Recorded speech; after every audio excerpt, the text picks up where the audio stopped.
When your Verizon order shows an on hold status, it means Verizon has successfully received your order but cannot proceed with fulfillment due to specific issues that need to be resolved first. There are four main categories of issues that can cause your order to be placed on hold. Let's examine each category and understand what specific problems can occur.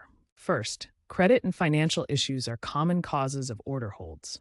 These include credit verification failures, declined payment methods, insufficient funds, or when account spending limits are exceeded. Second, inventory and supply issues occur when the requested device is out of stock, accessories are back-ordered, or there are regional distribution center shortages affecting product availability. Third, account and service holds happen when there are existing account issues such as past due balances, fraud flags, number portability complications, or service area verification problems. Fourth, technical and system holds can occur due to address verification failures, system maintenance periods, order processing errors requiring manual review, or compliance and regulatory checks. In 2025, supply chain impacts continue to be a significant factor.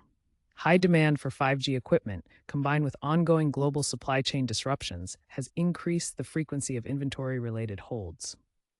Understanding these common causes helps you identify why your order might be on hold and prepares you for the next steps in resolving the issue. When your Verizon order shows on-hold status, there are specific troubleshooting steps you can take to resolve the issue quickly and get your order back on track. The first step is to perform basic troubleshooting on your own.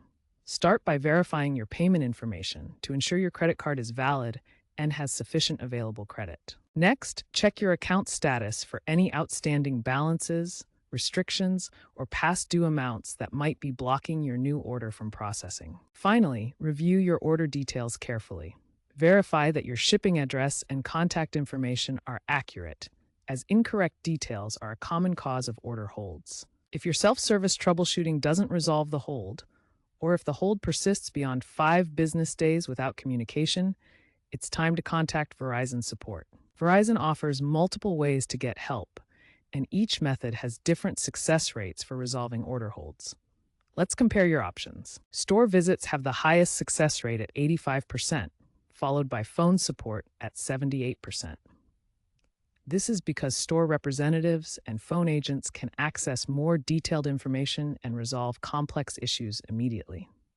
Visiting a Verizon store gives you the best chance of resolving your order hold, as store representatives can immediately access your account and make necessary changes. Verizon is also working to improve the order process with new technology. They're implementing AI-powered prediction systems and blockchain integration to reduce hold times by 25% through process automation. Remember, most order holds can be resolved quickly by following these troubleshooting steps. If self-service doesn't work, don't hesitate to contact support, especially by visiting a store or calling customer service for the best results.